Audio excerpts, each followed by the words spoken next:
Assalamualaikum warahmatullahi wabarakatuh. Sahabat ngaji online yang dirahmati oleh Allah, kembali lagi di channel Ngaji Mas Dayat. Kali ini teman-teman kita akan membahas di video ini tentang cara membaca Al-Quran ketika kita menjumpai ada huruf nun kecil seperti ini teman-teman ya. Jadi setelah akhir ayat, di akhir kalimat ini kemudian ada nun kecil seperti ini. Nah, nun kecil ini kalau dalam ilmu tajwid dinamakan nun wikoyah, teman-teman ya. Nun wikoyah, jadi fungsinya ini adalah untuk menyambung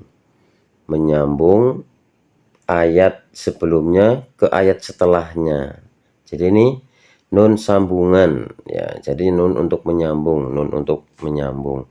Nah, cara membacanya di sini ada dua cara teman-teman ya. Cara membacanya ada dua cara. Nun ini akan berfungsi ketika disambungkan dengan ayat sebelumnya ya. Jadi ketika ada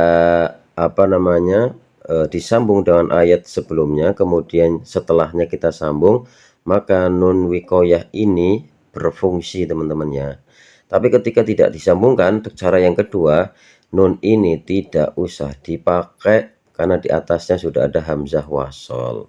Oke, kita coba praktekkan.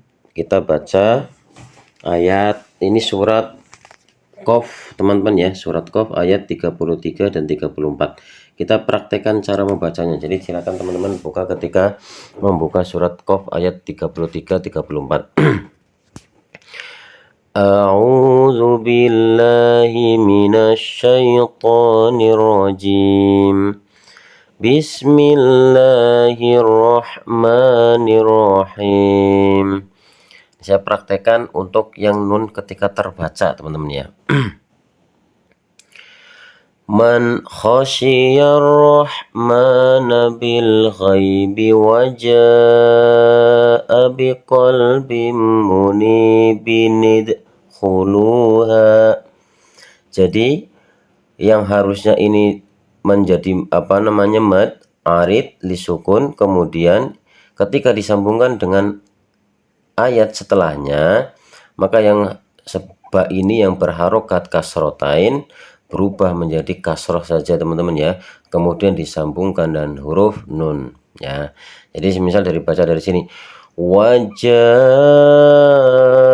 biqalbim munibin idkhuluha,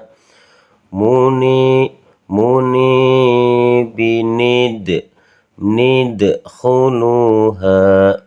Jadi itulah cara membaca yang pertama teman-teman ya. Jadi cara membaca nun wikoyah ini. Jadi nun ini akan berfungsi ketika kalimat atau ayat sebelumnya disambung dengan ayat setelahnya.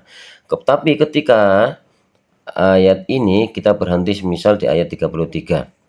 Kita baca, man khasyiyar rahmana bil ghaibi wa jaa'a biqalbin munib. Nah, di sini ketika munib kemudian kita waqaf di sini berhenti, berarti yang setelah ini ayat 34 surat Qaf ini kita bacanya nunnya dihilangkan, jadi tidak usah dihiraukan nun ini, kita baca. Nah, caranya, nah ini kita kembalikan ke ilmu tajwid tentang hamzah wasol teman-teman ya. Ini tentang hamzah wasol. Jadi kalau ini ada hamzah wasol tapi berada di kalimat fiil teman-teman ya, kata kerja. Kita kembalikan ya. Ketika kata kerja, ketika di huruf ketiga ini kok harokatnya dhammah, berarti hamzah wasolnya berarti dibaca dhammah. Jadi kalau ini dibaca kalau tanpa nun wikoyah berarti udkhuluha bisalam, udkhuluha bisalam. Jadi jadi dibaca harokatnya dhammah karena huruf ketiganya berharokat dhammah. Jadi itu teman-teman ya, tema kali ini yaitu tentang nun wikoyah. Jadi alhamdulillah kita sudah belajar tentang nun wikoya, bagaimana cara membacanya dan bagaimana cara mempraktekannya ketika kita bertemu dengan nun seperti ini dalam Al-Quran. Ya, semoga benar-benar video ini bisa membantu teman-teman untuk bisa memahami Al-Quran. Oke teman-teman, bagi teman-teman yang merasa video ini bermanfaat, silakan untuk dibantu dengan cara menekan tombol like, subscribe, comment, and share teman-teman ya. Sekali lagi, dan cara menekan tombol like, subscribe, comment, and share teman-teman ya. Semoga kita semuanya digolongkan menjadi ahli Al-Quran. Amin amin ya rabbal alamin. Billahi taufiq wal hidayah. Assalamualaikum warahmatullahi wabarakatuh.